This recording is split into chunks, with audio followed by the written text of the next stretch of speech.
Les trappeurs de l'Arkansas. Un roman de Gustave Aimard. Partie 2, chapitre 14. Le châtiment. Le général et ses deux compagnons n'étaient pas longtemps restés dans l'incertitude.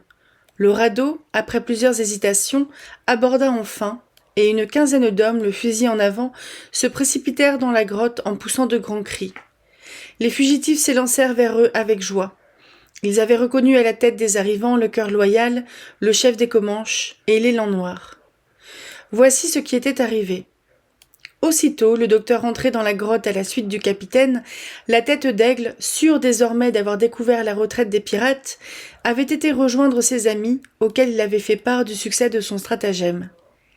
Belle Humeur avait été dépêché au cœur loyal, qui s'était hâté de venir.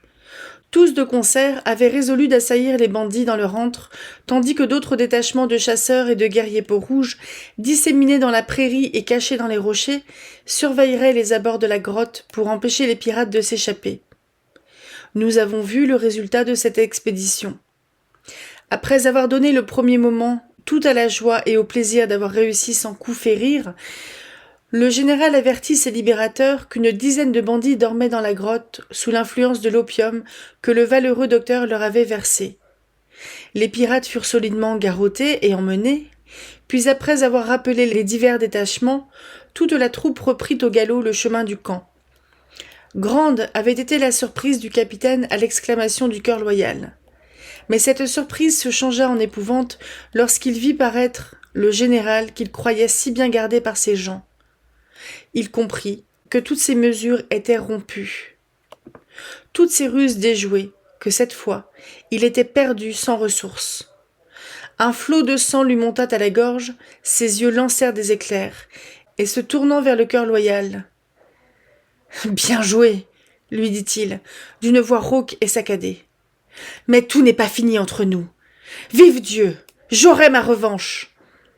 Il fit un geste comme pour lancer son cheval, mais le cœur loyal l'arrêta résolument par la bride. « Nous n'avons pas terminé, » lui dit-il.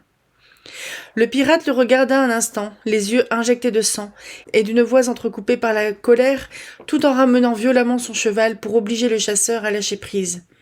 « Que me voulez-vous encore ?» dit-il. Le cœur loyal, grâce à un poignet de fer, maintint le cheval qui se cabrait avec fureur. « Vous êtes jugé, » répondit-il. « On va vous appliquer la loi des prairies. » Le pirate poussa un ricanement terrible et saisissant ses pistolets à sa ceinture. « Malheur à qui me touche !» s'écria-t-il avec rage. « Livrez-moi passage !»« Non, » répondit le chasseur impassible. « Vous êtes bien pris, mon maître. Aujourd'hui, vous ne m'échapperez pas. »« À mort donc !» s'écria le pirate en dirigeant un de ses pistolets sur le cœur loyal. Mais prompte comme la pensée, Belle Humeur, qui suivait ses mouvements avec anxiété, se jeta devant son ami avec une vitesse décuplée par la gravité de la situation. Le coup partit. La balle atteignit le Canadien qui tomba, baigné dans son sang. « Un !» cria le pirate, avec un rire féroce. « Deux !» hurla la tête d'aigle, et par un bond de panthère, il sauta sur le cheval du pirate. Avant que le capitaine pût faire un mouvement pour se défendre, l'Indien le saisit de sa main gauche par ses longs cheveux dont il forma une touffe et lui renversa brusquement la tête en arrière. « Malédiction !» s'écria le pirate en cherchant vainement à se débarrasser de son ennemi. Alors il se passa une chose qui glaça d'horreur tous les assistants. Le cheval que le cœur loyal avait lâché, livré à lui-même, furieux des secousses qu'il avait reçues et du double poids qui lui était imposé, s'élança fou de colère, brisant et renversant dans sa course insensée tous les obstacles qui s'opposaient à son passage. Mais toujours, il entraînait, cramponné à ses flancs, les deux hommes qui luttaient pour se tuer l'un l'autre, et qui sur le dos de l'animal effrayé se tordaient comme deux serpents. La tête d'aigle avait, comme nous l'avons dit, renversé en arrière la tête du pirate. Il lui appuya le genou sur les reins, poussa son hideux cri de guerre et brandit d'un geste terrible son couteau autour du front de son ennemi. « Tue-moi donc, misérable !» cria le pirate, et d'un mouvement brusque, il leva sa main gauche, encore armée d'un pistolet, mais la balle se perdit dans l'espace. Le chef Comanche regarda fixement le capitaine. « Tu es un lâche !» dit-il avec dégoût. « et une vieille femme qui a peur de la mort. » En même temps qu'il poussait fortement le bandit avec le genou, il lui enfonçait le couteau dans le crâne. Le capitaine poussa un cri déchirant, qui se mêla au hurlement de triomphe du chef. Le cheval buta contre une racine et tomba. Les deux ennemis roulèrent sur le sol, un seul se releva. Ce fut le chef Comanche, qui brandissait la chevelure sanglante du pirate. Cependant, celui-ci n'était pas mort. Presque fou de rage et de fureur, aveuglé par le sang qui lui ruisselait dans les yeux, il se releva et se précipita sur son adversaire, qui ne s'attendait pas à une pareille attaque. Alors enlacés l'un à l'autre, ils cherchèrent à se renverser et à s'enfoncer dans le corps le couteau dont ils étaient armés. Plusieurs chasseurs s'élancèrent pour les séparer. Lorsqu'ils arrivèrent, tout était fini. Le capitaine gisait sur le sol, avec le couteau de la tête d'aigle, planté jusqu'au manche dans le cœur. Les pirates, tenus en respect par les chasseurs blancs et les guerriers indiens qui les cernaient, n'essayèrent pas une résistance impossible. Lorsqu'il eut vu tomber son capitaine, Franck, au nom de ses compagnons, déclara qu'il se rendait. Sur un signe du cœur loyal, ils jetèrent leurs armes et furent garrottés. Belle humeur, le brave Canadien dont le dévouement avait sauvé la vie de son ami avait reçu une blessure grave mais qui heureusement n'était pas mortelle. On s'était empressé de le relever et de le porter dans la grotte où la mère du chasseur lui prodiguait des secours. La tête d'aigle s'approcha du cœur loyal qui restait pensif et sombre, appuyé contre un arbre. « Les chefs sont réunis autour du feu du conseil, » lui dit-il. « Ils attendent mon frère. » « Je suis, mon frère, » répondit laconiquement le chasseur. Lorsque les deux hommes entrèrent dans la hutte, tous les chefs étaient assemblés. Parmi eux se trouvait le général, l'élan noir et quelques autres trappeurs. Le calumet fut apporté au milieu du cercle par le porte-pipe.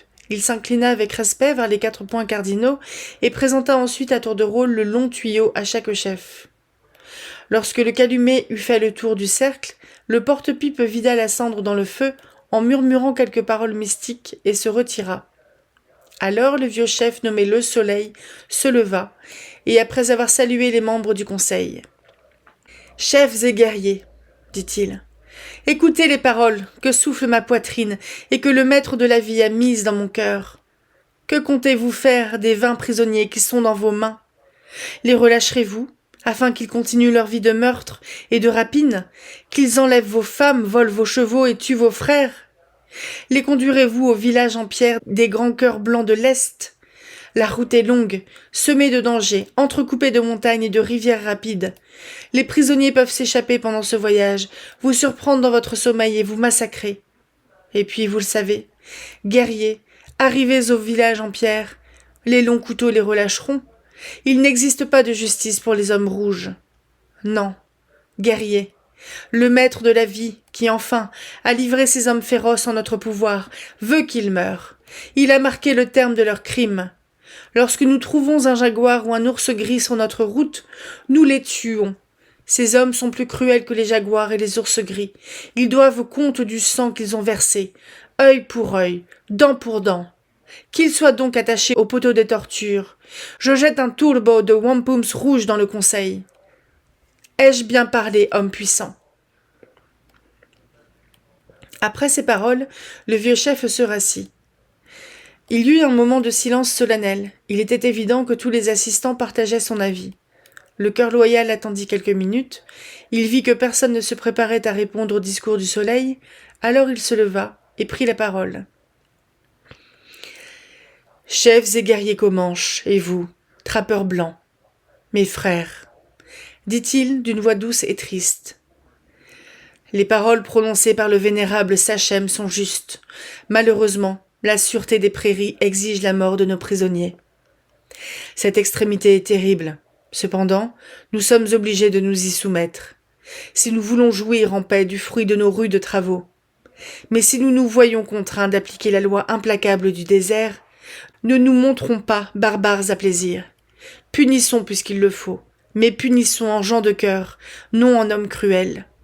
Montrons à ces bandits que nous faisons justice. Qu'en les tuant, ce n'est pas nous que nous vengeons, mais la société tout entière. D'ailleurs, leur chef, le plus coupable de tous, est tombé sous les coups de la tête d'aigle. Soyons cléments, sans cesser d'être justes. Laissons-leur le choix de leur mort. Pas de supplice inutile. Le maître de la vie nous sourira. Il sera content de ses enfants rouges auxquels il accordera des chasses abondantes. J'ai dit, ai-je bien parlé, homme puissant? Les membres du conseil avaient écouté avec attention les paroles du jeune homme. Les chefs avaient souri avec bienveillance aux nobles sentiments qu'il exprimait, car tous, Indiens et trappeurs, l'aimaient et le respectaient. La tête d'aigle se leva. « Mon frère, le cœur loyal, a bien parlé, dit-il. Ses années sont en petit nombre, mais sa sagesse est grande. Nous sommes heureux de trouver l'occasion de lui prouver notre amitié. Nous la saisissons avec empressement. Nous ferons ce qu'il désire. »« Merci, » répondit le cœur loyal avec effusion. « Merci, mes frères. La nation comanche est une grande et noble nation que j'aime. Je suis heureux d'avoir été adopté par elle. » Le conseil fut levé, les chefs sortirent de la hutte. Les prisonniers, réunis en un groupe, étaient étroitement gardés par un détachement de guerriers. Le crieur public rassembla tous les membres de la tribu et les chasseurs disséminés dans le village. Lorsque chacun fut réuni, la tête d'aigle prit la parole et s'adressant aux pirates, « Chiens des visages pâles, leur dit-il, le conseil des grands chefs de la nation puissante des Comanches, dont les vastes territoires de chasse couvrent une grande partie de la terre, a décidé de votre sort. Tâchez, après avoir vécu comme des bêtes fauves, de ne pas mourir comme de vieilles femmes peureuses. Soyez braves. Peut-être alors le maître de la vie aura-t-il pitié de vous et vous recevra-t-il après votre mort dans l'Esquenané, ce lieu de délices où chassent pendant l'éternité les braves qui ont regardé la mort en face. » « Nous sommes prêts, » répondit impassiblement Franck. « Attachez-nous au poteau. Inventez les plus atroces tortures. Vous ne nous verrez point pâlir. »« Notre frère, le cœur loyal, » continua le chef, « a intercédé pour vous. Vous ne serez pas attachés au poteau. Les chefs vous laissent le choix de votre mort. » Alors se révéla ce trait caractéristique des mœurs des Blancs, qui, habitant depuis longtemps les prairies, ont fini par renier les coutumes de leurs ancêtres pour prendre celles des Indiens. La proposition faite par la tête d'aigle révolta l'orgueil des pirates. « De quel droit ?» s'écria Franck. « Le cœur loyal intercède-t-il pour nous? Croit-il donc que nous ne sommes pas des hommes? Que les tortures pourront nous arracher des cris ou des plaintes indignes de nous? Non, non. Que l'on nous conduise au supplice. Celui que vous nous infligerez ne sera jamais aussi cruel que ceux que nous faisions subir aux guerriers de votre nation lorsqu'ils tombaient entre nos mains. » À ces paroles hautaines, un frémissement de colère parcourut les rangs des Indiens, tandis que les pirates poussaient au contraire des cris de joie et de triomphe. « Chiens! Lapins !» disaient-ils. « Les Comanches sont des vieilles femmes auxquelles on donnera des jupons. » Le cœur loyal s'avança. Le silence se rétablit. « Vous avez mal compris les paroles du chef, » fit-il. « En vous laissant le choix de votre mort, c'est non pas une insulte, mais une marque de déférence que l'on vous donne. Voici mon poignard. On va vous détacher. Qu'il passe de main en main et qu'il s'enfonce à tour de rôle dans toutes vos poitrines. L'homme qui, libre, sans hésiter, se tue d'un seul coup, est plus brave que celui qui, attaché au poteau des tortures, ne pouvant supporter la douleur, insulte son bourreau afin de recevoir une mort prompte. » Une immense acclamation accueillit ces paroles du chasseur. Les pirates se consultèrent un instant du regard, puis tous, d'un mouvement spontané, ils firent le signe de la croix et crièrent d'une seule voix. « Nous acceptons !» Cette foule, un instant auparavant tumultueuse et bruyante, devint silencieuse et attentive, dominée par l'attente de la tragédie terrible qui allait se jouer devant elle. « Déliez les prisonniers », commanda le cœur loyal. Cet ordre fut immédiatement exécuté. « Votre poignard !» dit Franck. Le chasseur le lui donna. « Merci et adieu !» fit le pirate d'une voix ferme, et entr'ouvrant ses vêtements, il enfonça lentement et en souriant, comme s'il savourait la mort, le poignard jusqu'au manche dans sa poitrine. Une pâleur livide envahit graduellement son visage, ses yeux roulèrent dans leurs orbites, en lançant des regards égarés. Il chancela comme un homme ivre et roula sur le sol. Il était mort. « À moi !» dit le pirate, qui venait après lui, et arrachant de la plaie le poignard tout fumant, il se l'enfonça dans le cœur. Il tomba sur le corps du premier. Après celui-là, ce fut le tour d'un autre, puis un autre encore, et ainsi de suite. Aucun n'hésita, aucun ne montra de faiblesse. Tous tombèrent en souriant et en remerciant le cœur loyal de la mort qu'ils lui devaient. Les assistants étaient épouvantés de cette terrible exécution, mais fascinés par cet effroyable spectacle, enivrés pour ainsi dire par l'odeur du sang, ils étaient là, les yeux hagards, la poitrine haletante, sans pouvoir détourner les regards. Bientôt, il ne resta plus qu'un pirate. Celui-ci considéra un instant le monceau de cadavres qui gisait auprès de lui, retirant alors le poignard de la poitrine de celui qui l'avait précédé. « On est heureux, dit-il en souriant, de mourir en aussi bonne compagnie. Mais où diable va-t-on après la mort? Bah que je suis bête, je vais le savoir. » Et d'un geste prompt, comme la pensée, il se poignarda. Il tomba, raide mort. Cet effroyable abattage n'avait pas duré un quart d'heure. Pas un des pirates n'avait redoublé. Tous s'étaient tués du premier coup. « À moi ce poignard !» dit la tête d'aigle, en le retirant tout fumant du corps palpitant du dernier bandit. « C'est une bonne arme pour un guerrier. » Et il le passa froidement à sa ceinture, après l'avoir essuyé dans l'herbe. Les corps des pirates furent scalpés et portés hors du camp.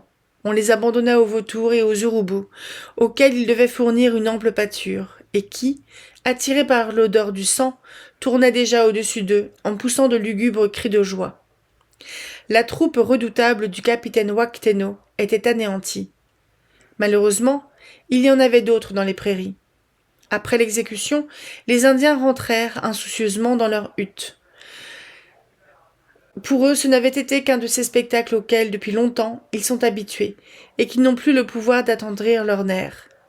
Au lieu que les trappeurs, malgré la rude vie qu'ils mènent et l'habitude qu'ils ont de voir verser le sang ou de le verser eux-mêmes, se dispersèrent, la poitrine oppressée et le cœur serré par cette affreuse boucherie. Le cœur loyal et le général se dirigèrent vers la grotte. Les dames renfermées dans l'intérieur du souterrain ignoraient la terrible scène qui venait de se jouer et la sanglante expiation qui l'avait terminée.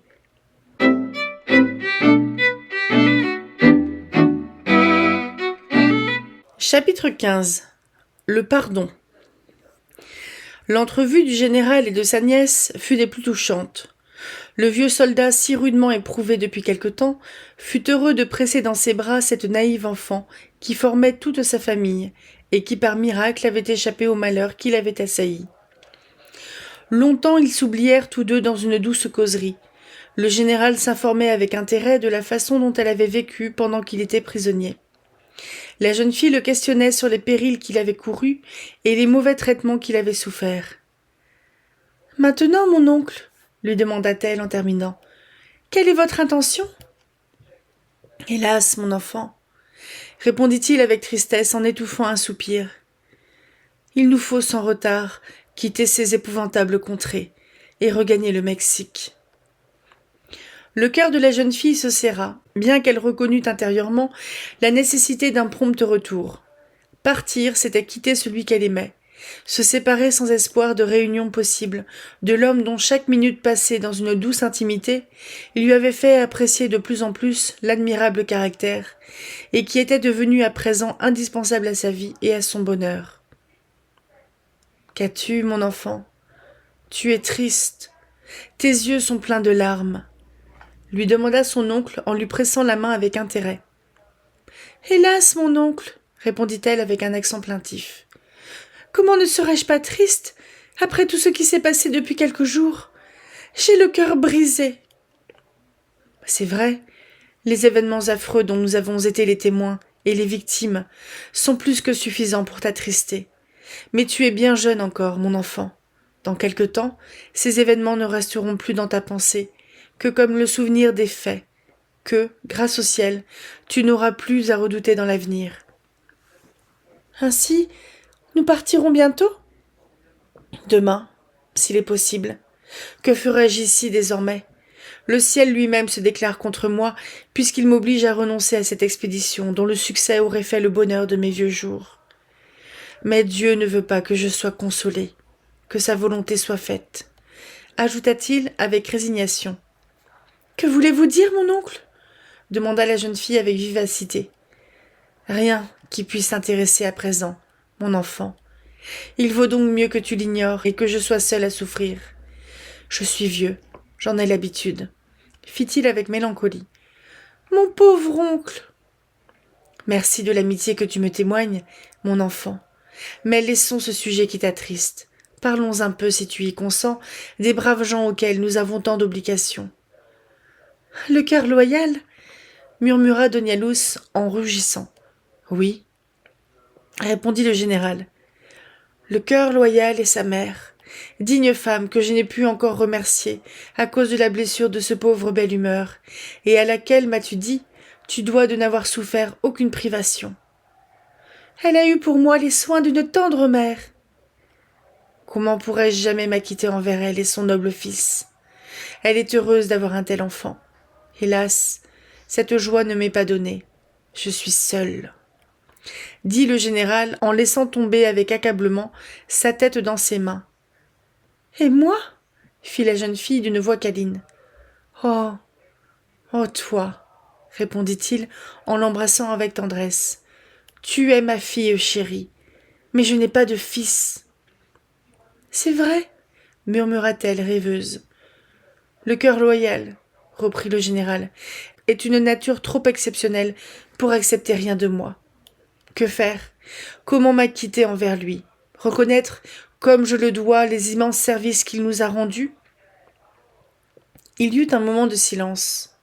Donialus se pencha vers le général et, le baisant au front, elle lui dit d'une voix basse et tremblante, en cachant son visage sur son épaule.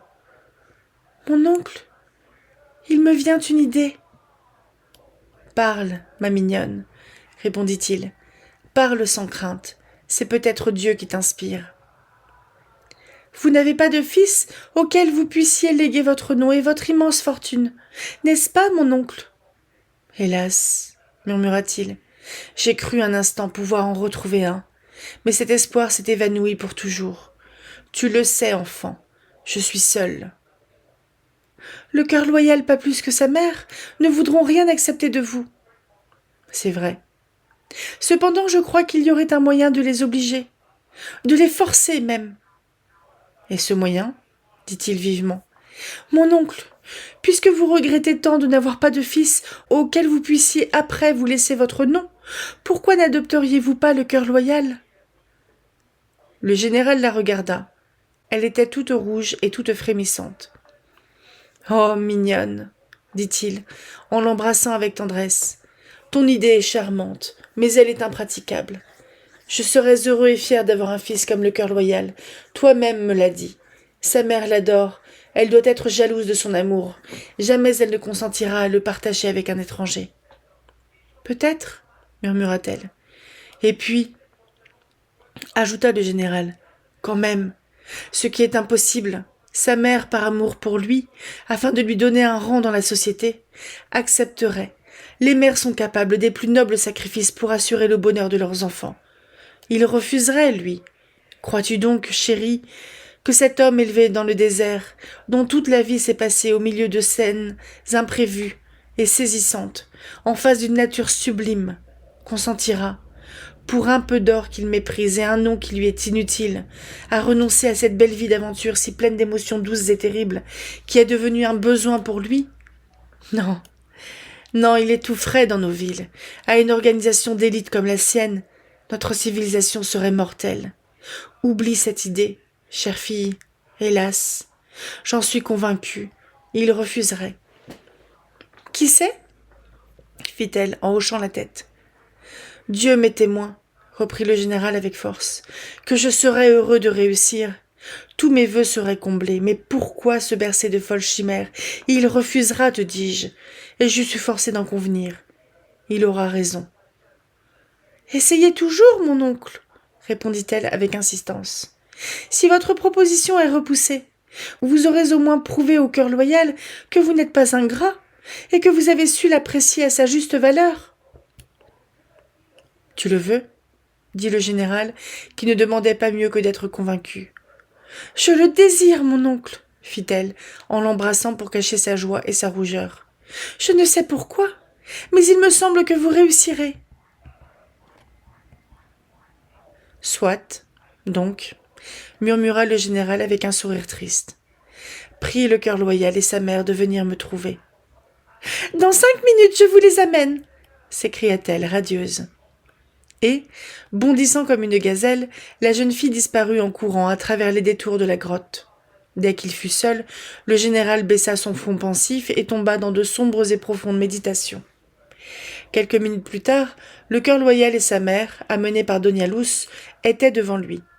Le général releva la tête, salua les arrivants avec courtoisie et d'un signe pria sa nièce de se retirer. La jeune fille s'éloigna, toute palpitante. Il ne régnait dans cette partie de la grotte qu'un demi-jour qui ne permettait pas de voir parfaitement les objets.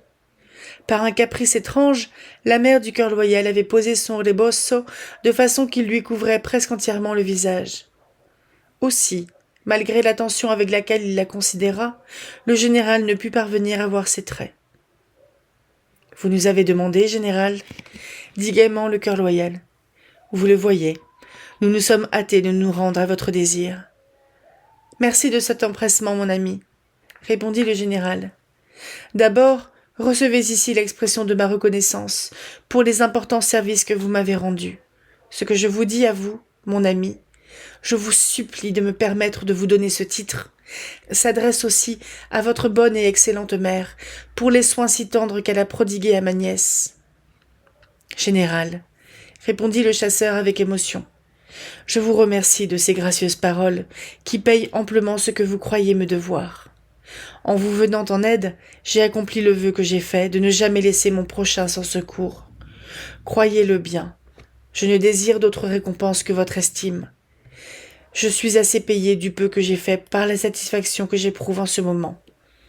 Je voulais pourtant, permettez-moi d'insister, je voulais pourtant vous récompenser d'une autre façon. »« Me récompenser ?» s'écria le fougueux jeune homme en reculant, la rougeur au front.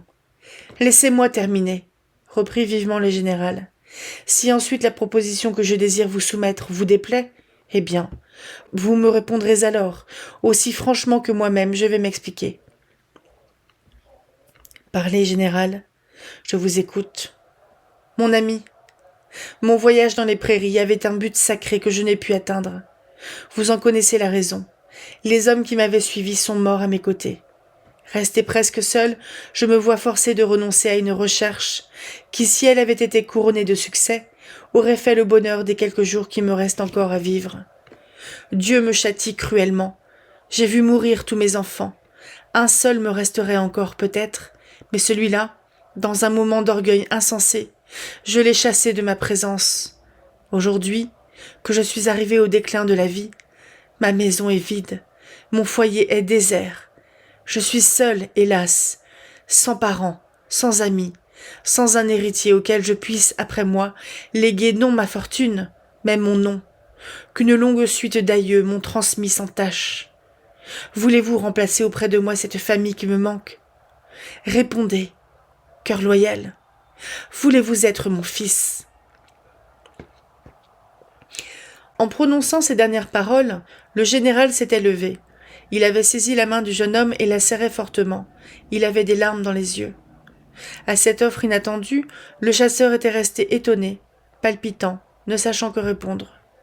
Sa mère rejeta vivement son rebosso en arrière et, montrant son visage resplendissant et transfiguré, pour ainsi dire, par une joie immense, elle se plaça entre les deux hommes, posa sa main sur l'épaule du général, le regarda fixement et d'une voix que l'émotion faisait trembler. « Enfin !» s'écria-t-elle.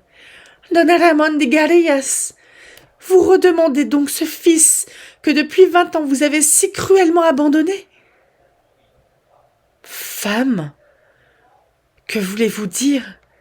fit le général d'une voix haletante. « Je veux dire, Don Ramón, reprit-elle, avec un accent d'une suprême majesté, que je suis Doña Resucita, votre femme, que le cœur loyal est votre fils Raphaël, que vous avez maudit. »« Oh !»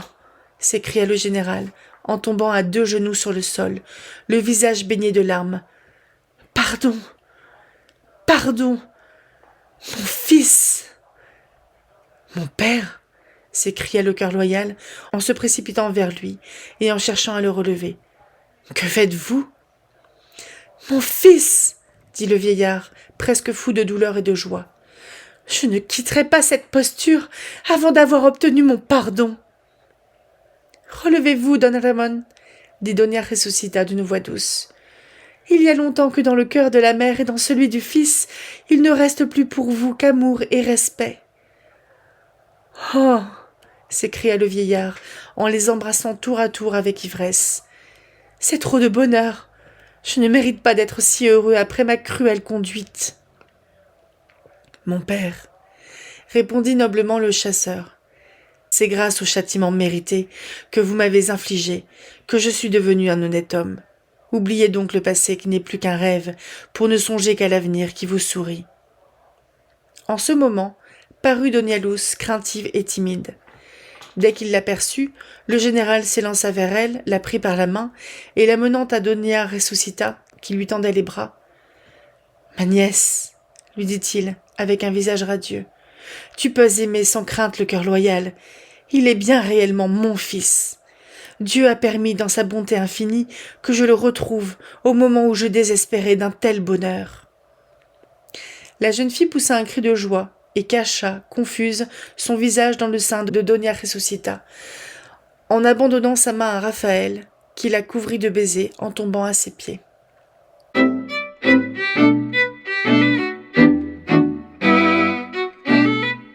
Chapitre 16. Postface. C'était quelques mois à peine après l'expédition du comte de Raousset-Boulbon. À cette époque, le titre de Français était porté haut dans la Sonora.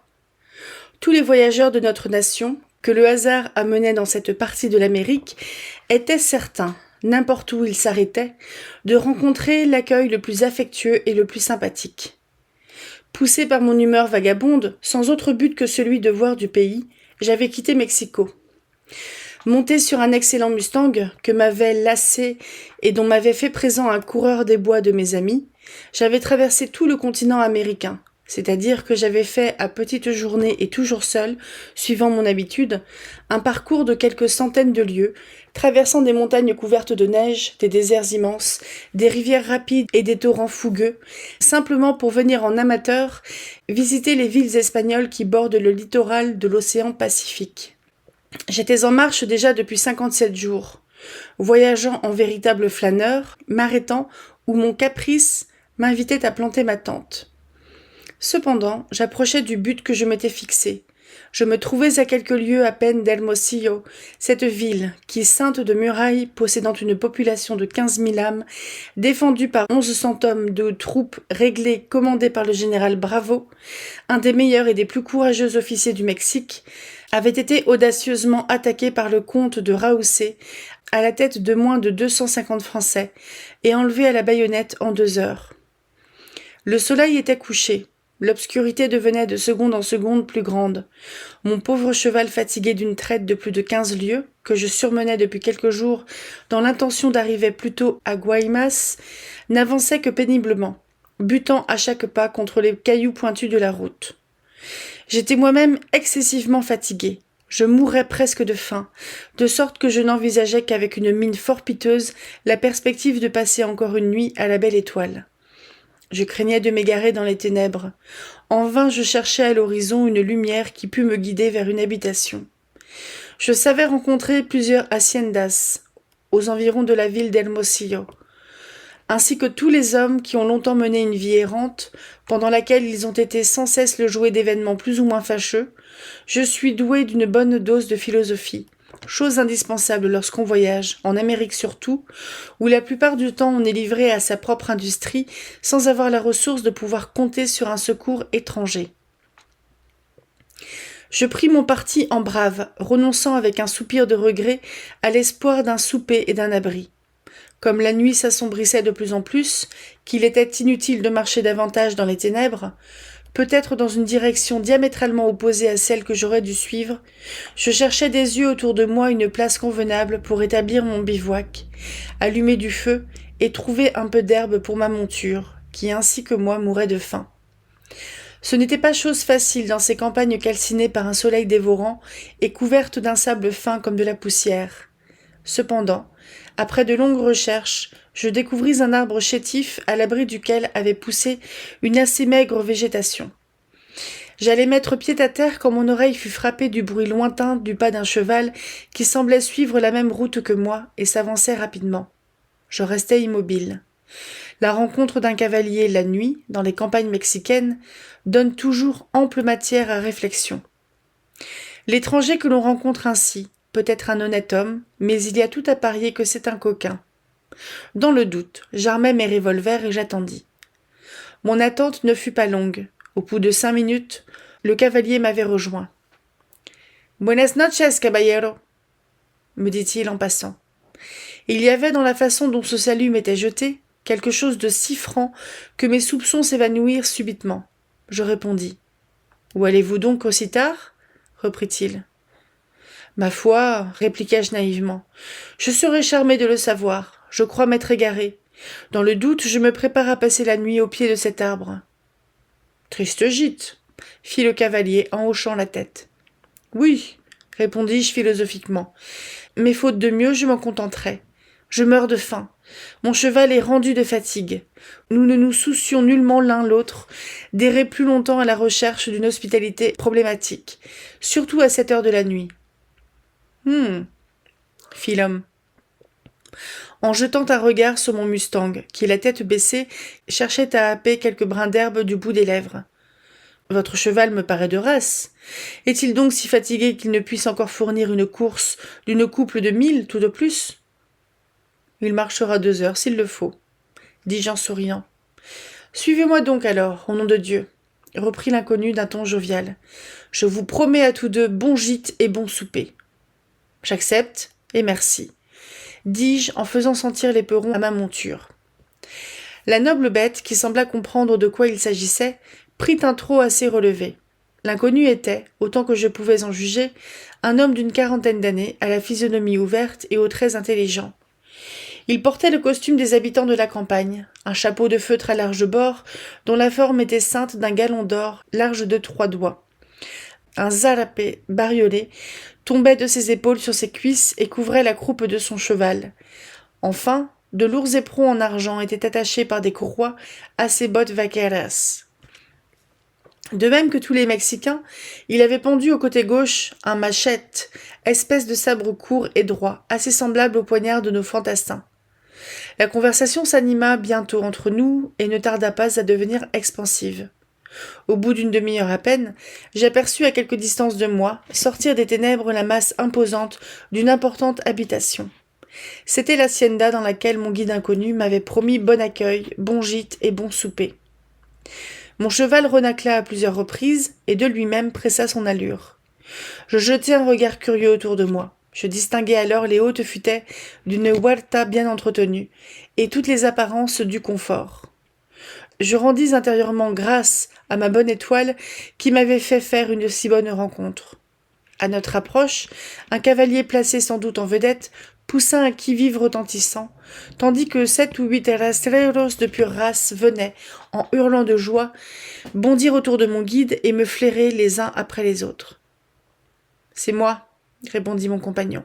« Hé, arrivez donc, belle humeur, » reprit la vedette. « Voici plus d'1 heure que l'on vous attend. »« Allez prévenir le maître que j'amène un voyageur, » cria mon guide, « et surtout l'élan noir. N'oubliez pas de lui dire que c'est un Français. »« Comment le savez-vous » lui demandai-je vexé, car je me pique de parler très purement l'espagnol. « Pardi, » fit-il en riant, « nous sommes presque compatriotes. »« Comment cela ?»« Dame, je suis Canadien, vous comprenez.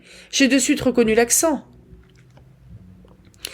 Pendant l'échange de ces quelques paroles, nous étions arrivés à la porte de l'hacienda, où plusieurs personnes nous attendaient pour nous recevoir. Il paraît que l'annonce de ma qualité de Français, faite par mon compagnon, avait produit une certaine sensation. 10 ou 12 domestiques tenaient des torches à la faveur desquelles je pus distinguer que 6 ou 8 personnes au moins, hommes et femmes, se pressaient pour nous recevoir. Le maître de l'hacienda, que je reconnus de suite, s'avança vers moi en donnant le bras à une dame qui avait dû être d'une grande beauté et qui pouvait encore passer pour belle, bien qu'elle eût près de 40 ans. Son mari était un homme de 50 ans, d'une taille élevée, doué d'une physionomie mâle caractérisée. Autour d'eux se tenaient les yeux écarquillés 5 ou 6 enfants charmants qui leur ressemblaient trop pour ne pas leur appartenir. Un peu en arrière, enfin, et à demi cachée dans l'ombre, était une dame de 70 ans à peu près, et un vieillard presque centenaire. J'embrassai d'un seul coup d'œil l'ensemble de cette famille dont l'aspect avait quelque chose de patriarcal, qui attirait la sympathie et le respect. « Monsieur, » me dit gracieusement l'hacendero, en saisissant la bride de mon cheval pour m'aider à mettre pied à terre. « Cette maison est à vous. Je ne puis que remercier mon ami Belle Humeur d'avoir réussi à vous amener chez moi. »« Je vous avoue, monsieur, » répondis-je en souriant, « qu'il n'a pas eu grand-peine, et que j'ai accepté avec reconnaissance l'offre qu'il a bien voulu me faire. »« Si vous le permettez, monsieur, comme il se fait tard, reprit l'hacendero, que surtout vous avez besoin de repos, nous allons passer dans la salle à manger. Nous étions sur le point de nous mettre à table quand on m'a annoncé votre arrivée. »« Monsieur, je vous remercie 1000 fois, répondis-je en m'inclinant. Votre gracieux accueil m'a fait oublier toutes mes fatigues. Nous reconnaissant la politesse française, me dit la femme avec un charmant sourire. J'offris le bras à la maîtresse de la maison et l'on passa dans la salle à manger, où sur une table immense était servi un repas homérique dont le fumet appétissant me rappela que depuis près de 12 heures j'étais à jeun.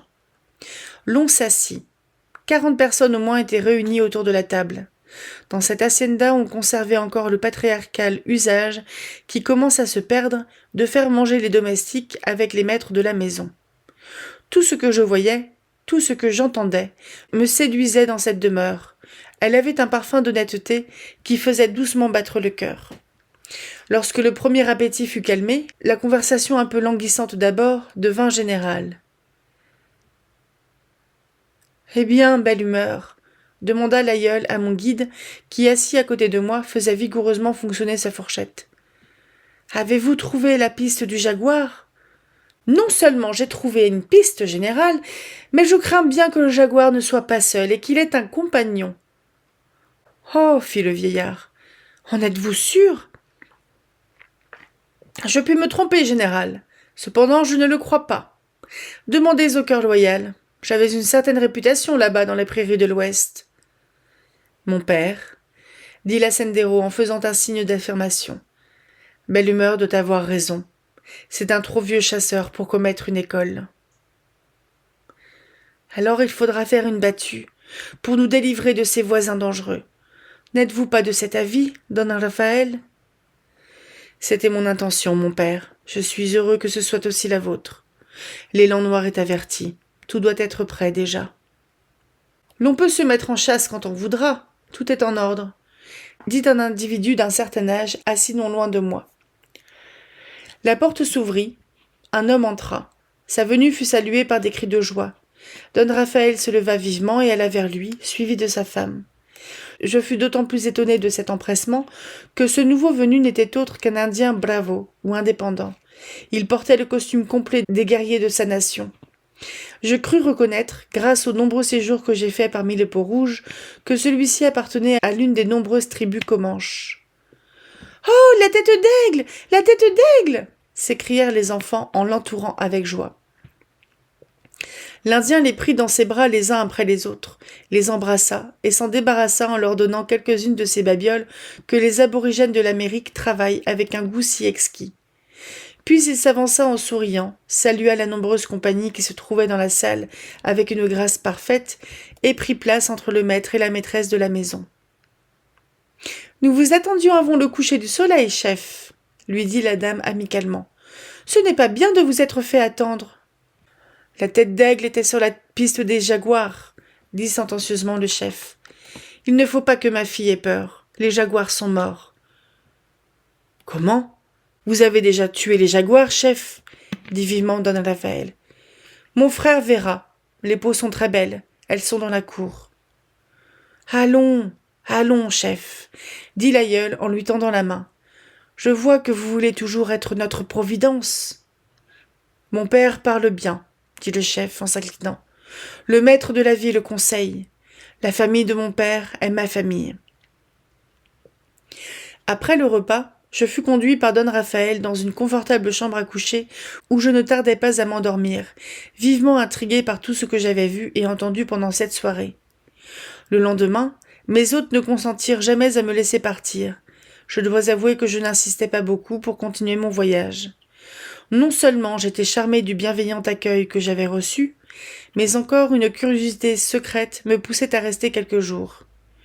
Une semaine s'écoula. Don Raphaël et sa famille m'accablaient de prévenances gracieuses. La vie se passait pour moi dans un enchantement continuel. Je ne sais pourquoi, mais depuis mon arrivée dans l'hacienda, tout ce dont j'étais témoin augmentait encore cette curiosité qui m'avait saisi dès le premier moment. Il me semblait qu'au fond du bonheur que je voyais rayonner sur les visages de cette heureuse famille, il y avait une longue suite d'infortunes. Ce n'était pas, à ce que je croyais, des gens dont la vie s'était toujours écoulée calme et tranquille. Je me figurais, je ne sais pour quelle raison, qu'après avoir été longtemps éprouvés, ils avaient enfin trouvé le port. Leurs visages étaient empreints de cette majesté que donnent seules de grandes douleurs, et les rides qui sillonnaient leur front me paraissaient bien profondes pour ne pas avoir été creusées par le chagrin. Cette idée s'était si bien ancrée dans ma cervelle que malgré tous mes efforts pour la chasser, elle revenait sans cesse, plus tenace et plus incisive. En peu de jours, j'étais devenu l'ami de la famille. Rien de ce qui me regardait ne leur était plus étranger. Ils m'avaient admis à partager complètement leur intimité. J'avais incessamment une question sur les lèvres. Jamais je n'osais la formuler, tant je craignais de commettre une indiscrétion grave ou de raviver d'anciennes douleurs. Un soir que Don Raphaël et moi nous revenions de la chasse, à quelques pas de la maison, il posa son bras sur le mien. « Qu'avez-vous, Don Gustavio ?» me dit-il. « Vous êtes sombre, préoccupé. Vous ennuyez-vous donc avec nous ?» « Vous ne le croyez pas ?» répondis-je vivement. « Je ne sais au contraire comment vous avouer que je n'ai jamais été aussi heureux qu'auprès de vous. »« Restez-y alors, » s'écria-t-il franchement. « Il y a encore place pour un ami à notre foyer. »« Merci, » lui dis-je en lui serrant la main. « Je le voudrais, mais hélas, c'est impossible. Comme le juif de la légende, j'ai en moi un démon qui me crie incessamment « Marche !» Je dois accomplir ma destinée. Et je soupirai. « Écoutez, reprit-il, soyez franc. Dites-moi ce qui vous préoccupe. Depuis quelques jours, vous nous inquiétez tous. Personne n'osait vous en parler, ajouta-t-il en souriant. Ma foi, j'ai pris mon courage à deux mains, comme vous dites, vous autres Français, et je me suis décidé à vous questionner. Eh bien, lui répondis-je, puisque vous l'exigez, je vous le dirai. Seulement veuillez, je vous prie, ne pas prendre ma franchise en mauvaise part, et être persuadé qu'il entre au moins autant d'intérêt que de curiosité dans mon fait. Voyons, fit-il avec un sourire indulgent, confessez-vous à moi, ne craignez rien. Je vous donnerai l'absolution. Allez. J'aime mieux en avoir le cœur net et tout vous dire. C'est cela. Parlez.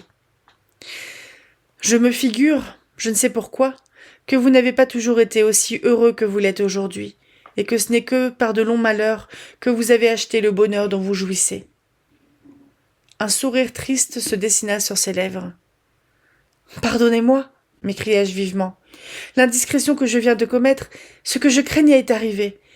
Qu'il ne soit plus question, je vous prie, de cette sotte affaire entre nous. » J'étais réellement désolé. Don Raphaël me répondit avec bonté. « Pourquoi ? Je ne trouve rien d'indiscret dans votre question. L'intérêt que vous nous portez vous a engagé à nous la faire. Il n'y a que lorsqu'on aime les gens que l'on est aussi clairvoyant. Non, mon ami, vous ne vous êtes pas trompé. Nous avons tous été rudement éprouvés. Puisque vous le désirez, vous saurez tout. Peut-être conviendrez-vous, après avoir entendu le récit de ce que nous avons souffert, que nous avons effectivement chèrement payé, chèrement acheté le bonheur dont nous jouissons. Mais entrons, l'on nous attend probablement pour nous mettre à table.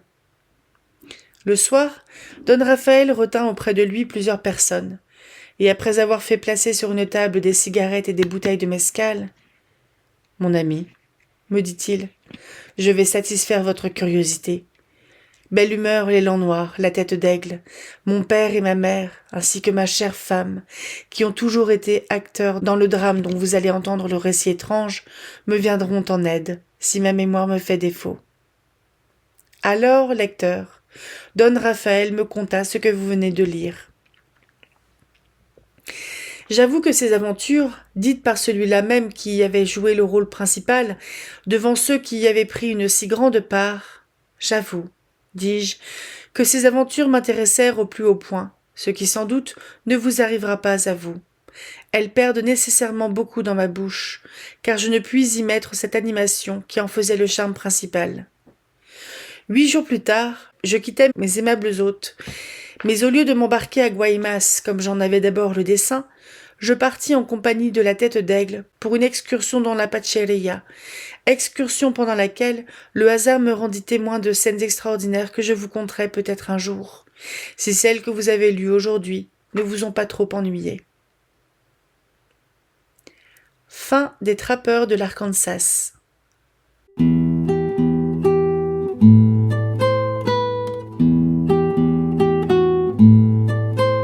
Bienvenue dans ce tout dernier vlog lecture sur Les Trappeurs de l'Arkansas de Gustave Aimard. J'ai eu une petite frustration en comprenant en fait que il y a d'autres livres qui vont concerner cette petite troupe, parce que j'ai vu que il y a un roman de Gustave Aimard qui s'appelle Le Cœur loyal. Il y a sûrement plusieurs livres qui vont parler de ce groupe de personnages. J'ai regardé rapidement sur Gallica BNF, donc c'est le site internet de la Bibliothèque nationale de France, où les documents qui sont libres de droit, qui sont dans le domaine public, sont numérisés, ce qui veut dire qu'on peut les lire gratuitement, sans même un abonnement ou quoi que ce soit. On peut le lire vraiment en ligne. On peut soit le lire en ligne, et j'ai regardé vite fait, soit on peut les télécharger en PDF, donc je suis pas sûre qu'on puisse les lire sur liseuse. Faut peut-être bidouiller un truc sur Calibre, ou on peut les télécharger en JPEG, mais c'est pas terrible. Alors, j'ai juste ouvert un livre de Gustave Aimard qui s'appelle Un duel au désert. C'est un livre qui fait 58 pages au total et qui est imprimé en fait en format 2 colonnes, comme un format un peu journal. Clairement, on était vraiment dans des petits bouquins qui devaient se lire assez vite. Et il y en a, si j'ai bien compté, il y en a 74 sur le site de Gallica, dont justement Les Trappeurs de l'Arkansas. J'aimerais bien aller piocher d'autres choses chez lui, peut-être pas pour lire dans l'immédiat, mais je sais qu'il y a un livre sur le cœur loyal. J'ai trouvé ça sympa en fait. J'ai trouvé le roman dans son ensemble plutôt sympa, parce qu'on apprend des trucs. Je vais revenir sur les 3 derniers petits chapitres.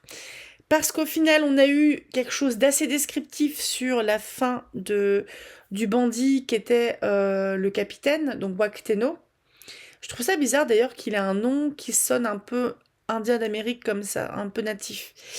C'est peut-être un surnom qu'on lui donnait, celui qui tue. Je me souviens plus exactement de l'anecdote de ce surnom-là. Le bandit, en fait, je pense qu'il a fini par se faire buter parce que quelque part, il ne montrait aucune volonté d'amélioration.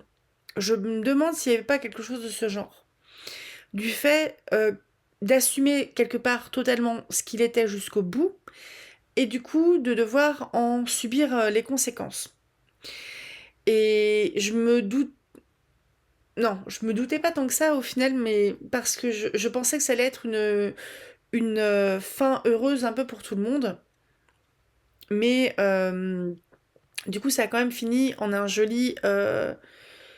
c'est pas tant un massacre au final, parce que le Wacteno, il a été tué par la tête d'aigle, mais parce que la tête d'aigle est devenue tellement loyale envers le cœur loyal.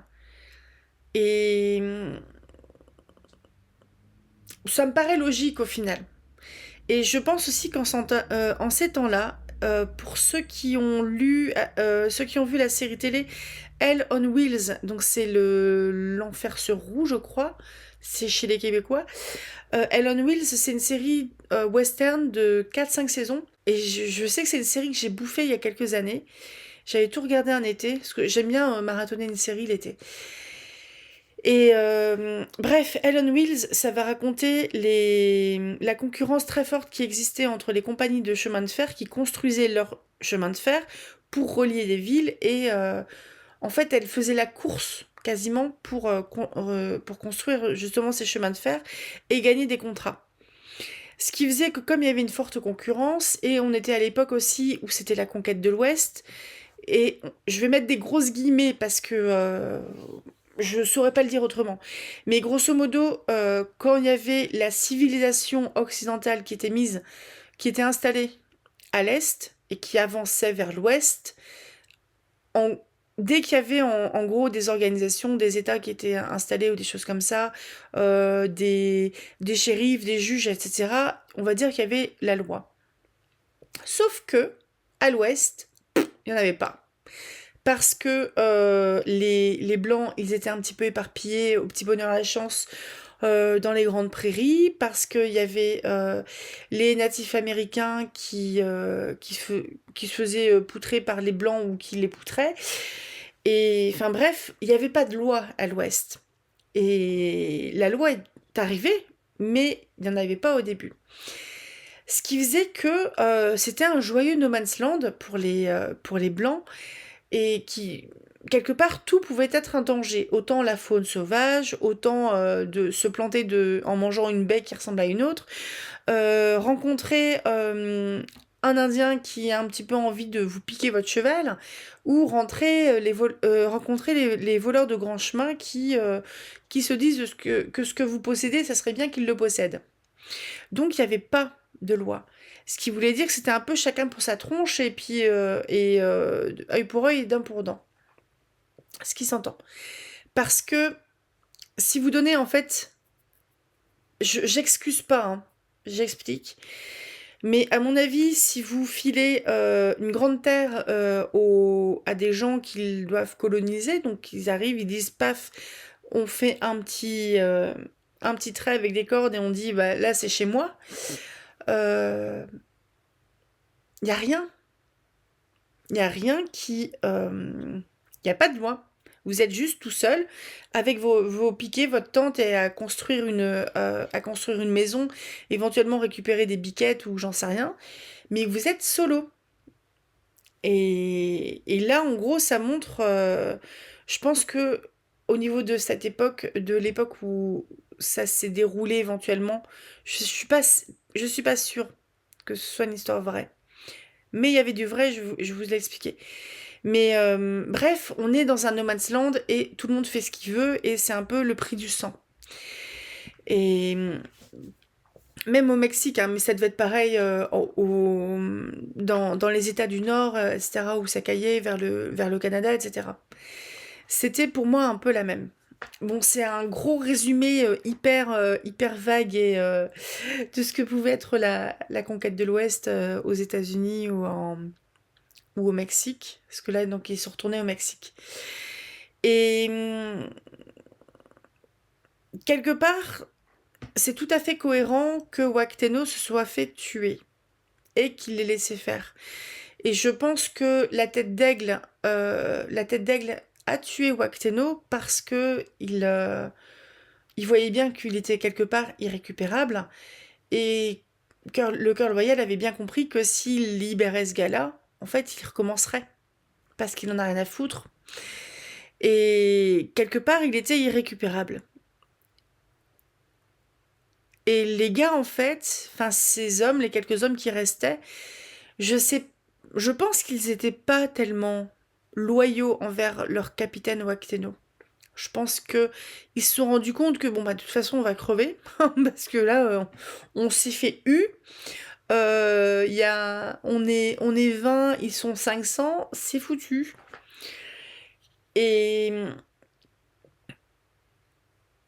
quelque part en fait, je comprends qu'on leur dise bon on va pas vous enfin le cœur loyal il ramène presque la je mets des grosses guillemets encore, je dessine des guillemets dans l'air avec mes doigts. Euh, le fait qu'il change qu'il change le jugement et que ce soit pas le poteau de la torture, mais que ce soit, en fait, vous tuez, vous plantez un couteau dans le cœur, c'est quelque part peut-être l'apport de la civilisation. En fait, ça se faisait pas comme ça. Je pense que c'était des pendaisons à l'époque, je pense. Parce que, bah, il y avait, ouais, ou peut-être un peloton ou des trucs comme ça.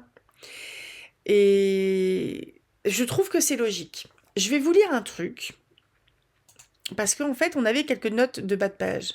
Par rapport justement au fait que Wacteno ait été tué et ensuite que tous ces bonhommes se soient mis un couteau dans le cœur, il y a une petite note de bas de page qui dit: toute cette scène est historique et d'une rigoureuse exactitude. L'auteur a assisté dans la Pacheria à une exécution semblable. Eh ben, eh ben, euh,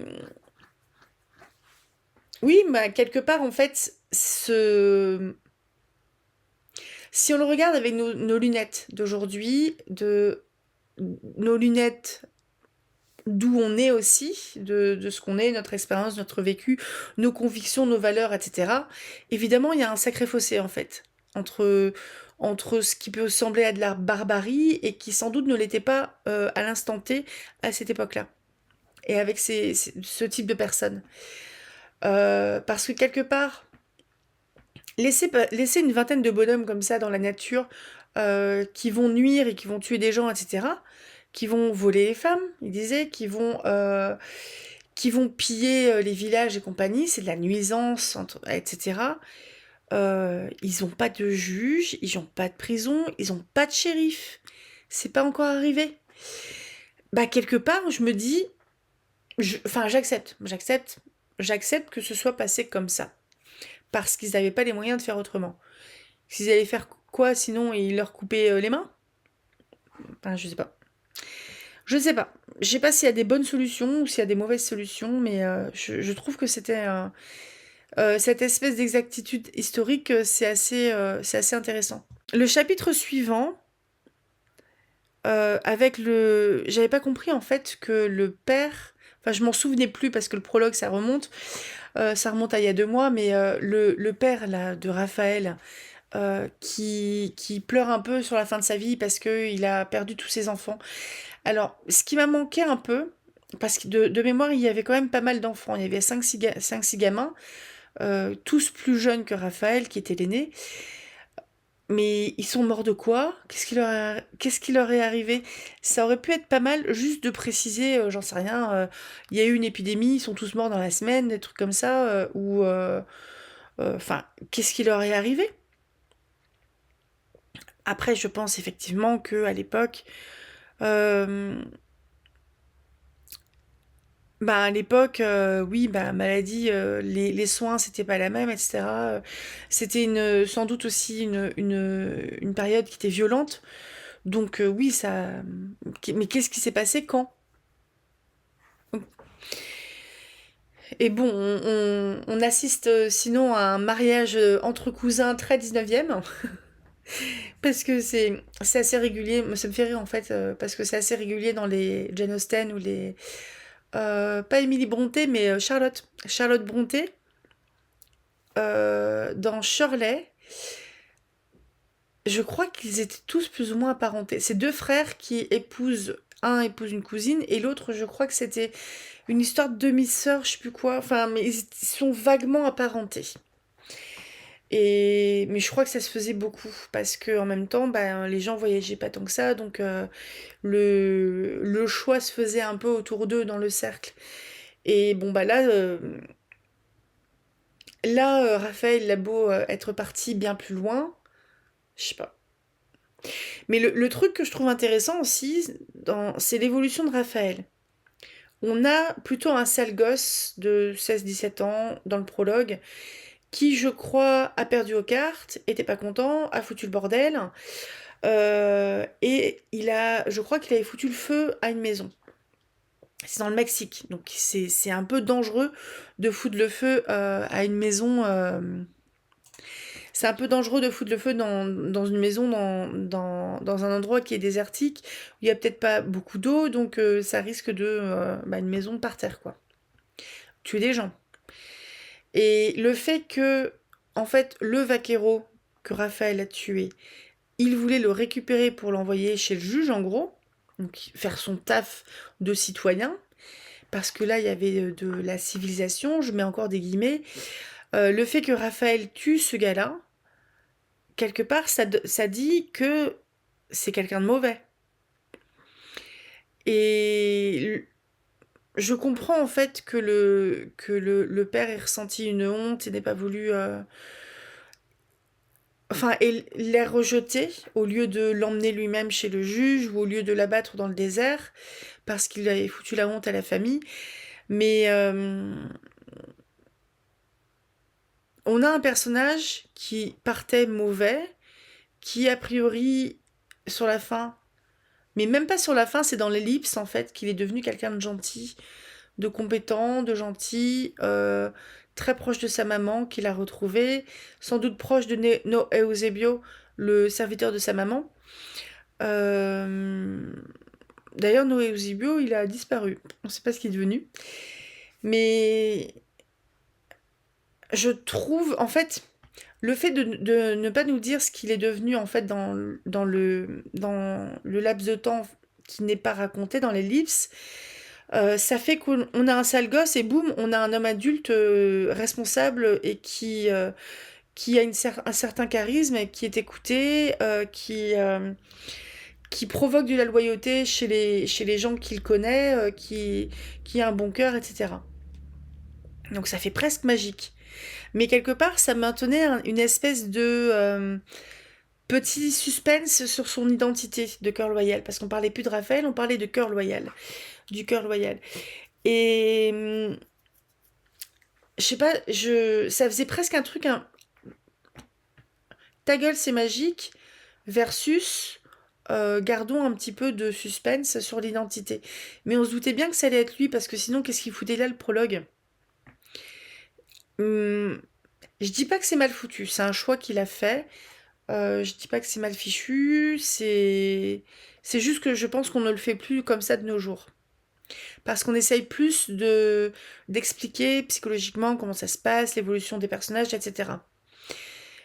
Et là, en fait, on a un personnage qui reste assez monolithique depuis le premier chapitre, donc pas le prologue, jusqu'à la fin, qui est vachement bien. Tous ses potes, ils sont vachement bien. Il a réussi à faire de la tête d'aigle quelqu'un de vachement bien. Vous voyez, on a des archétypes en fait de personnages qui sont bons face le deuxième ennemi, parce que la tête d'aigle c'était le premier ennemi qui est devenu un allié. Le deuxième ennemi, il est resté méchant jusqu'au bout. Donc on est un petit peu dans ces types, enfin ces archétypes quelque part, un peu manichéens.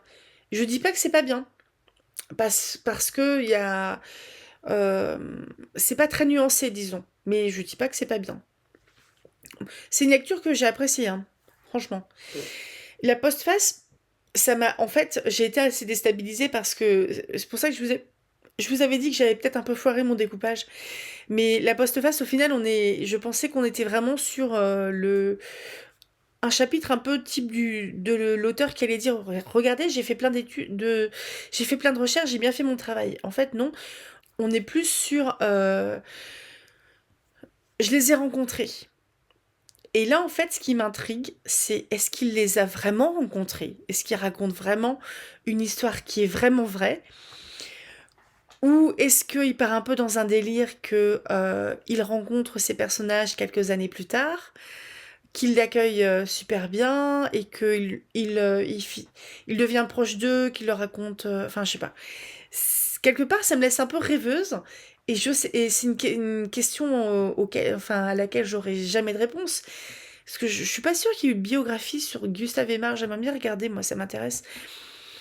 De biographie ou des autobios. Je sais pas.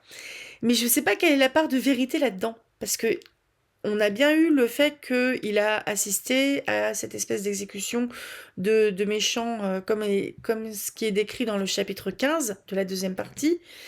Donc les pirates des prairies. Mais quelle est la part de réalisme, de réalité là-dedans? Est-ce qu'on a besoin de le savoir? Je sais pas, mais moi ça me titille. J'aimerais bien le savoir. Surtout que je vous avais lu un petit peu des parties, des bouts de la bibliographie qui est sur Wikipédia sur Gustave Aimard. C'est un mec qui a beaucoup bourlingué et c'est un mec qui a vécu dans ces endroits-là et qui a épousé une Comanche, etc. Euh, Ah oui, et à un moment, il parlait du baron Rousset-Boulbon, je sais pas quoi. C'est un Bourbon, comme roi, comme les anciens rois. Donc, j'avais vu ça, je sais plus où exactement, sur la page wiki de Gustave Aimard, parce qu'a priori, il aurait, enfin, c'est quasi sûr, qu'il a participé à une révolution au Mexique. Et je crois qu'il y avait ce fameux Boulbon Bourbon qui avait pris part.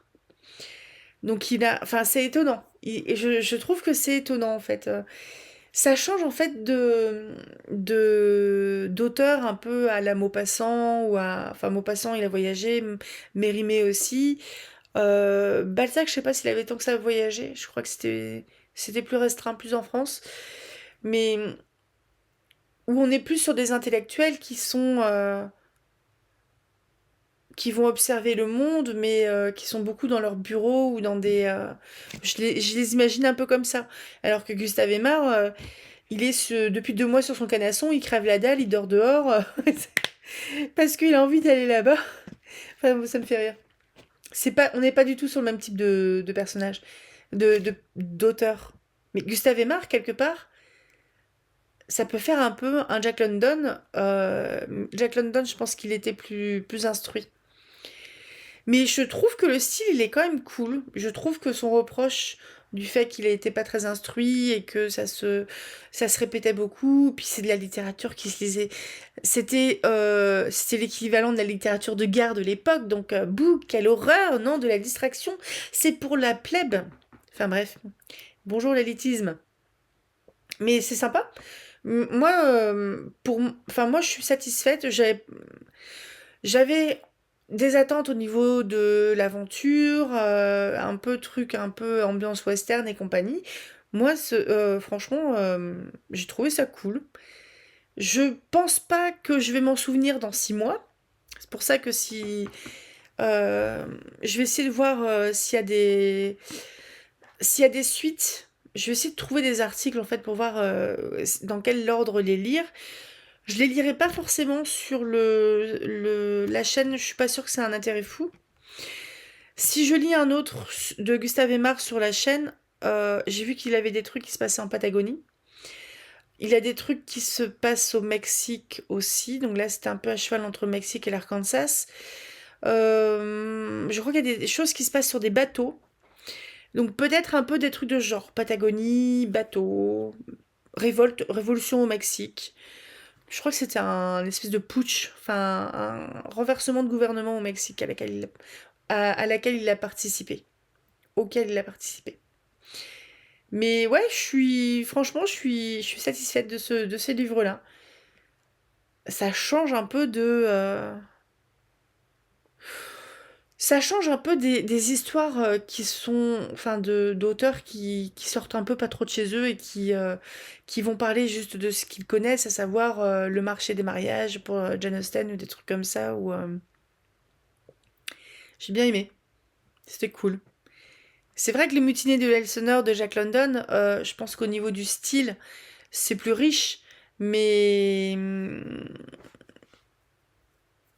bon, ça fait le taf. Il y avait des jolies citations, hein.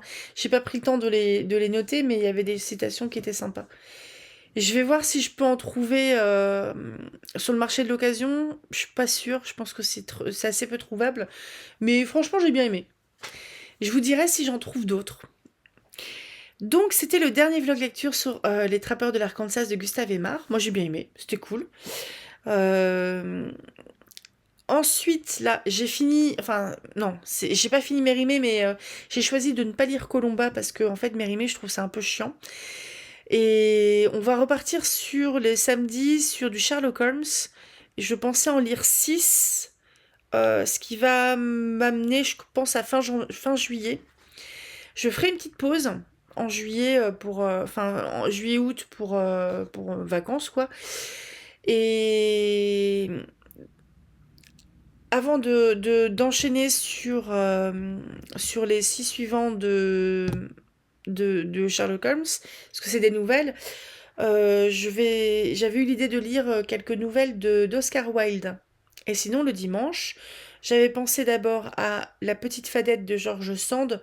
Donc là, je pense qu'on est sur un truc qui se passe un peu dans le en Provence, avec une enfant. Je me souviens plus du tout de quoi ça cause. Je vais voir si je trouve un résumé, tiens. Alors, c'est un petit résumé rapide de Amazon, je vous lirai pas tout. Qu'on l'appelle sorcière ou farfadée, le personnage de la petite Fadette est nimbé d'une inquiétante magie. Les paysans l'accusent d'avoir ensorcelé un jeune villageois tombé amoureux d'elle. Landry est en effet métamorphosé par cette jeune fille mystérieuse. Mais en fait de magie, Fadette initie le jeune homme au secret de la nature, pour laquelle elle nourrit une foi simple et raisonnée. Cette alchimie s'exprime aussi dans la matière du roman. Sand explore la langue comme la Fadette parcourt la montagne. À l'écoute de toutes ces nuances et variations, elle découvre dans le dialecte du Berry le refuge d'un français que l'académisme avait étouffé. Et ensuite, c'était Belphégor, le fantôme du Louvre. Je crois que c'est Arthur Barned. Donc là, on est sur ambiance musée, mystère, danger, au Louvre, Paris, compagnie. Peut-être un fantôme ou je sais pas quoi. Donc peut-être une ambiance un petit peu à la Fantôme de l'Opéra de Gustave Leroux. Je crois que j'ai envie d'appeler tout le monde Gustave là. Mais, je sais plus exactement, mais enfin, il me dit bien aussi. Donc ça va nous amener facilement vers le mois de septembre. Après on verra. Je vais m'arrêter là. À mercredi pour je ne sais pas quelle vidéo encore. Et puis bon, on verra. Hein. On verra. Passez un très bon dimanche. À tout bientôt. Lisez tout plein, rêvez tout grand. Et n'hésitez pas à me dire si vous avez des suggestions de lecture. À tout bientôt. Salut.